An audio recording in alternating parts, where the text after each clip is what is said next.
Okay, so welcome back, I guess.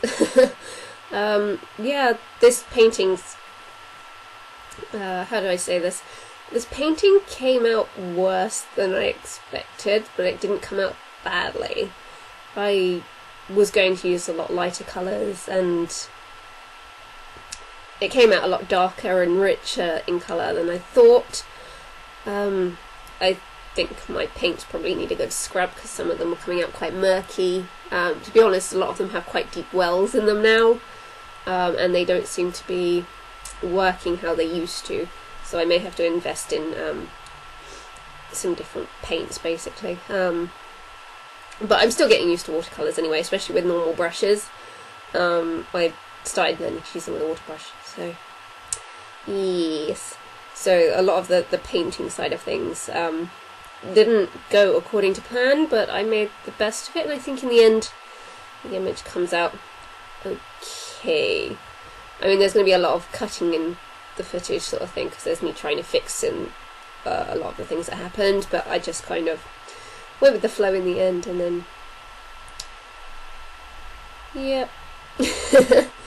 I actually quite like how the pot turned out in the end, even like once it all sort of blended in together.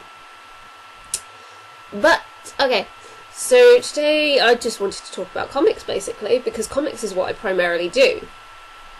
The character that you see in front of you on this painting, her name is Sheep, and she is Ram's daughter. Of course, Ram is the guy who runs Portal Place Market, which is obviously the challenge that I'm running over on Facebook.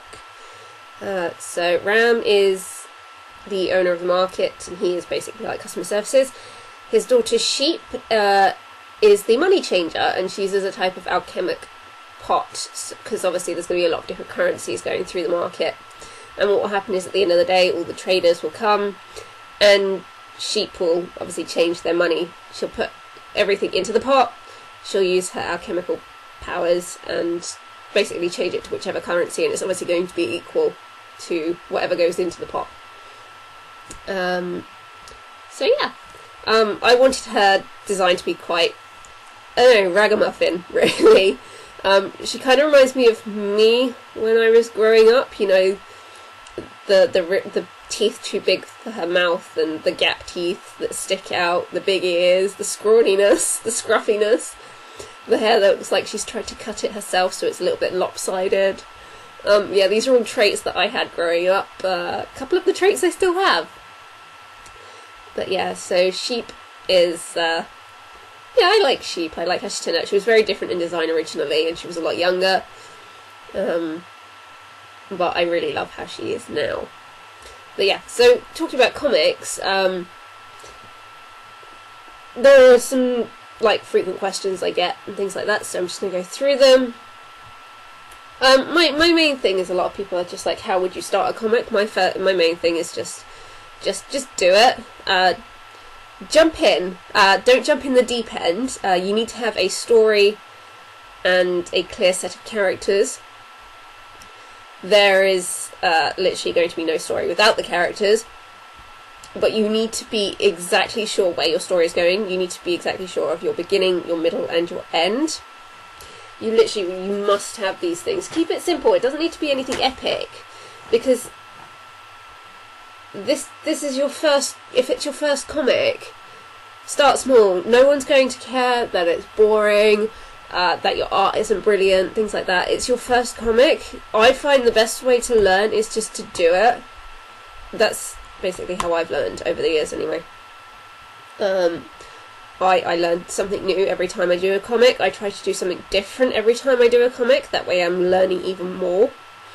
Like, obviously, delving into watercolours and things like that is something different. As you can see, I'm not very good at it, but I'm getting there. I managed to make it work by the end of the video, if you watch to the end anyway. But yeah, the idea that, like, just do it. Like, you could have, as long as you have a story, and the story is clear, and you know exactly point by point where the story starts and where it ends, that's fine.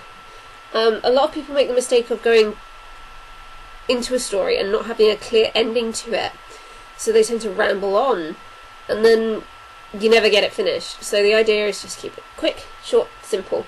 I would always say for your first comic, make it no more than 30 pages again. which is something that's going to happen with Portal Play, so it's a really good starting point for you. And of course a lot of people are taking part, so there's a lot of ideas and sharing going on there. So yeah, it's only your first comic, so it's all a learning curve, to be honest. Another thing people worry about is style. Don't force it. Just experiment, play with different things. I mean, I've tried playing with lots of different styles and ideas and stuff. I mean, I love manga.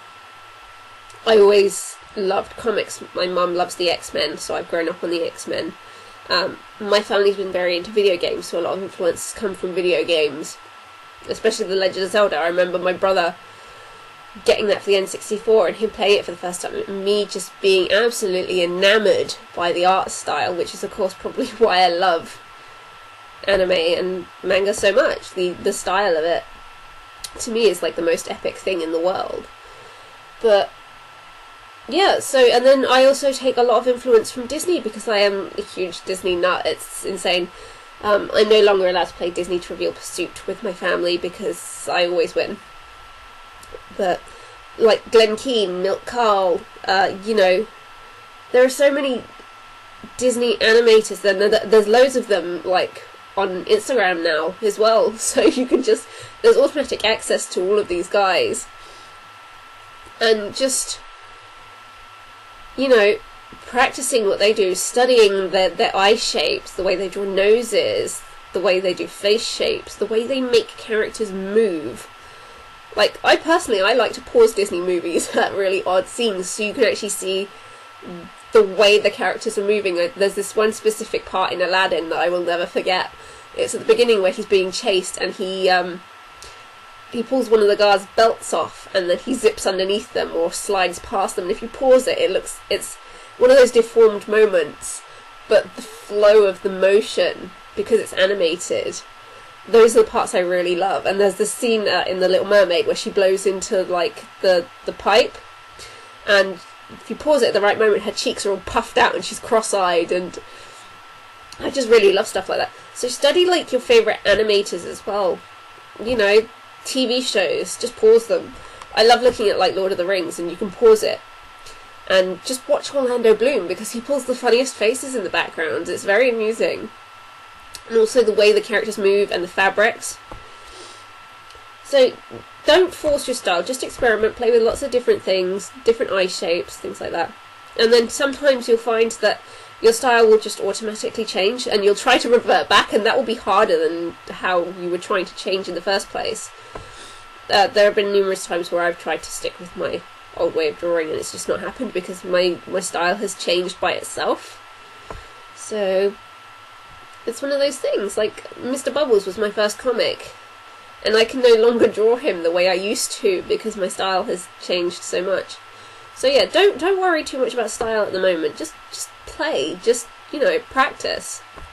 Practice is a key thing when it comes to comics. But the other thing, practice is one thing, but when you're doing a comic, don't fall into the rut of going back and redoing your work. Like, I know so many great artists that I'm just waiting for their comics, but the problem is they get a couple of chapters in and they find that they've improved, so they go back to redo the first couple of chapters.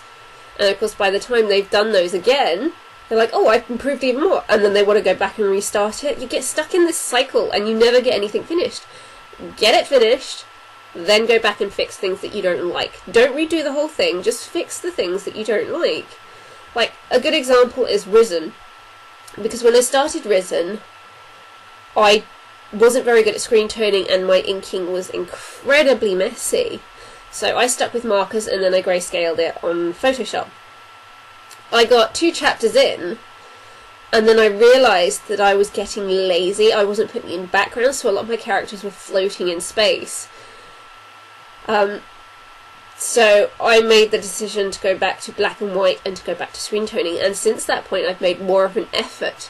The problem being is that from chapter 3 onwards it no longer matches the first 2 chapters.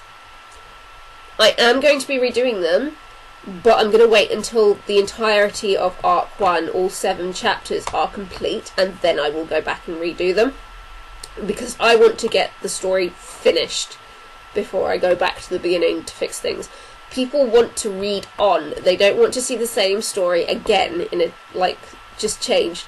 So I'm going to do the entirety of Arc 1 first, and then I'm going to go back and fix it. Because Risen and Fallen are a very long story. It's 3 arcs. Well, so there's 3 arcs of Risen, 3 arcs of Fallen, and of course they run parallel to each other, and then afterwards there's one that we're going to be doing together called Soaring. So, yeah. So we're going to have Arc 1 finished by the end of the year, that's our goal. And then we'll hopefully look at printing. I've nearly finished inking chapter 4 and penciling chapter 5 at this moment. There's 2 more chapters of Arc 1 left, I think. So yeah, we have the story all plotted out now. Kirsty and I have made so many changes over the last year. Don't be afraid to make changes. Speak to someone that you trust their opinion, or, you know, just send me a message. That's what I do. It's not what I do, but it's what I want to do. It's what I want to help with. You know, my opinion, I will literally be bluntly honest. I'll be like, that doesn't make sense. Maybe you could try this, that sort of thing. The other thing a lot of people talk to me about is keeping motivated. A lot of people are like, oh, how can I improve? What do you recommend for people who obviously procrastinate? Oh my god, I've got so much homework and stuff like that. So, plan your time. Plan your time effectively. Don't overload. You could turn around and say, oh yeah, I'm going to start a webcomic and I'm going to upload, you know, every week. Okay? Don't do that unless you know you can do it. For myself and for Kirsty,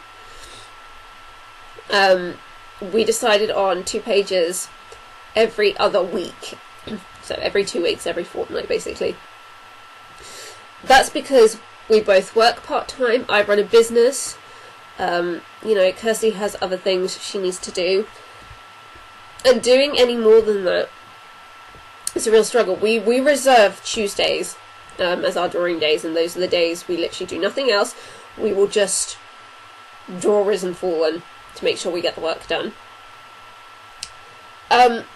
As for motivating yourself and procrastinating, there's not a lot I can do to help you with that, I'm afraid. If you're not motivating yourself, motivation, sometimes you wake up and you're just like, I can't do this, I can't be bothered to do this. That is tough.